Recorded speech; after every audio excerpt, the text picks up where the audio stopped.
Yo, you're watching the Screaming Fish here, guys, and today, I'm kind of doing a redux of a previous video I did a while ago. I'm going to be ranking the Star Wars movies again, but this time I'm ranking all 7 of them, and not just 6 of them like I did last time. So, without further ado, let's get into it. I do hope you enjoy this, and also, just a warning, my opinion has changed slightly since that video, so, yeah, I'm preparing you for that. Alright, so, without further ado, let's get into it. So, it's gonna go worst to best, obviously, so, yeah. So, we're gonna start off with number 7, the worst Star Wars movie. Star Wars Episode 2, Attack of the Clones. If you saw my first video on ranking the Star Wars movies, that I did before 7, obviously, then you already know that I hate this film. Well, while there were some pretty cool effects and action sequences, the film is littered with underdeveloped characters and some pretty cartoony CGI, and the dialogue, I gotta say, was the one thing that killed this movie for me. Is George Lucas even went as far as to include a scene where Anakin talks about how much he hates sand. I don't like sand. It's rough. It's dirty. It gets everywhere. That's the actual line. I'm not joking. Who came up with that? Seriously, just who came up with that? I mean, surely George Lucas couldn't have come up with that.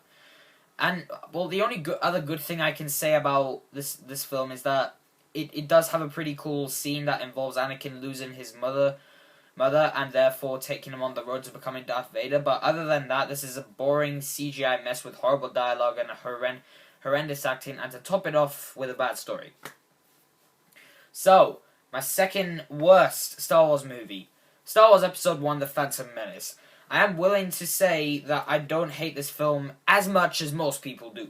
Well, while like Attack of the Clones, the CGI is overused, it still looks good, and at least this film had the decency to include some practical effects, such as Puppet Yoda and a few of the various set pieces. Darth Maul and his big lightsaber fight between Obi-Wan and Qui-Gon was amazing, and the main highlight of the film for me, and it did have some pretty good performances from Liam Neeson and Ewan McGregor. But that doesn't make up for the rest of the film, as every scene with Jar Jar just made it unbearable to watch. The film has so many plot holes. I swear the script was written on Swiss cheese, and once again the dialogue is pretty bad, and there's a lack of variety in the planets, as in I only remember seeing 3 planets and not loads of different ones like there were in all the others. I do like the pod racing scene though, so it gets a point for that.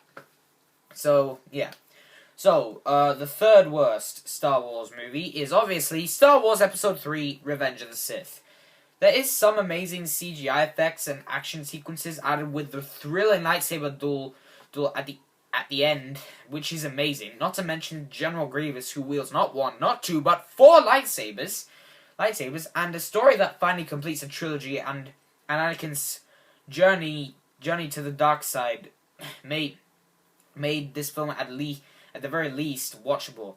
And the dark tone was a very nice addition, but unfortunately every scene that involves Hayden Christensen and Natalie Portman is unbearable, to say the least. The campy dialogue from the other two movies has slinked its way back into this movie, and I will admit two of the 5 lightsaber fights in this movie are just a bit too over the top for my taste. It also contradicts the events of the original trilogy by making Chewie a war hero in this film, which was something that was not even remotely mentioned or confirmed in the originals, and it never really answers the question of how Yoda even got to Dagobah in the first place.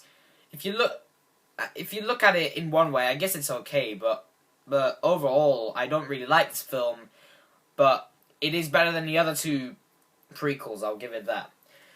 So, now we're going on to the better Star Wars movies, with the better Star Wars movies, the ones I like, the 4 I love. So, without further ado, let's get on to the 4th best. Star Wars Episode 6, Return of the Jedi. It may not be as well directed as the other 3 on the list, and some of the effects look a bit clunky. Nevertheless, Return of the Jedi is an awesome film. It's got the most gripping and emotional father-son story I've ever seen in a movie, and added with some of the coolest action sequences of the series, and Jabba the Hutt made this movie a staple in the Star Wars universe. The opening half hour of the film, I will admit, was the main highlight for me, mainly because of Jabba the Hutt and the first appearance of a green lightsaber and Luke kicking ass with his new lightsaber. The only other complaint I have with this film is the Ewoks, which in my opinion made this film a bit silly, especially seeing as how these little bear-like things managed to defeat the Empire with sticks and clubs.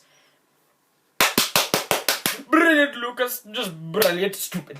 Overall, though, this film is a blast to watch with friends and easily one of the best in the series.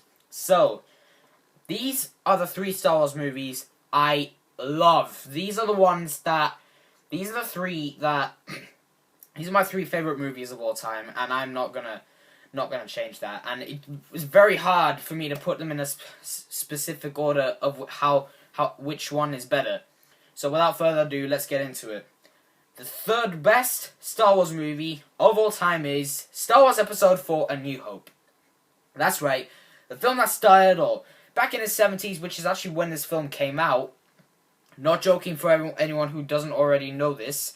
The first thing you would think when you see the opening sequence in this film is, I have never seen anything like this in my life.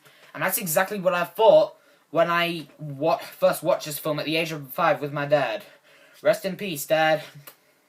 So, the story is brilliant, crafted with classic scenes that you can even relate comic books with. Amazing visuals and an extremely talented cast of characters with my favorite being Luke Skywalker. And some of the best action sequences I've ever seen in my life. And the amazing thing is that even though it came out in the 70s, everything still looks amazing to me at least. And whether you like it or not, I recommend that you at least give this film one watch because it is amazing. So, the top 2 people. These are the 2 I had trouble deciding which one was best. So, without further ado, let's get into the 2nd best Star Wars movie. So, the 2nd best Star Wars movie is Star Wars Episode 7: The Force Awakens. Watching this film, I must say, has been one of the greatest experiences in my life. Not only because I was seeing a Star Wars film in the cinema for the first time, but because I felt like my dad was with me that day. Sure, there are a little too many references to the originals, and the plot was a bit too similar to that of A New Hope. So what? J.J. Abrams managed to bring the Star Wars franchise back to glory with old faces, mixed with fresh blood, beyond memorable action sequences, and amazing performances from Daisy Ridley and John Boyega in particular, added with the banter between Han and Chewie that still exists even today, and the Millennium Falcon's triumphant return to the big screen. Not to mention Kylo Ren has the potential of becoming a better villain than even Darth Vader. So, obviously, my favorite Star Wars movie of all time, and my favorite movie of all time, is Star Wars Episode 5: The Empire Strikes Back. This movie is still my favorite film of all time to this day. I've said that twice already. It's the strongest of the original trilogy and the entire saga for that matter, because this isn't a movie where the good guys win. Oh no, this is a movie where our heroes are underprepared and the Empire is coming after them left, right, and center. This is a movie where the bad guys actually win, which was the first of its kind back in the day when it came out. Not to mention, it has the biggest, if not the best plot twist of all time, that Darth Vader is actually Luke Skywalker's father. And like A New Hope, all the special effects still look good, despite this film coming out in the 80s, and it has the best lightsaber duel in the entire series, and the most emotional. So, guys, that has been my ranking the Star Wars movies version 2. I do hope you enjoyed this video, and I will indeed see you in the next one. My next video will be called The Story of My Beatboxing. It's obvious what it's about, and yeah, I'll see you guys in the near future. Goodbye, guys, and please subscribe.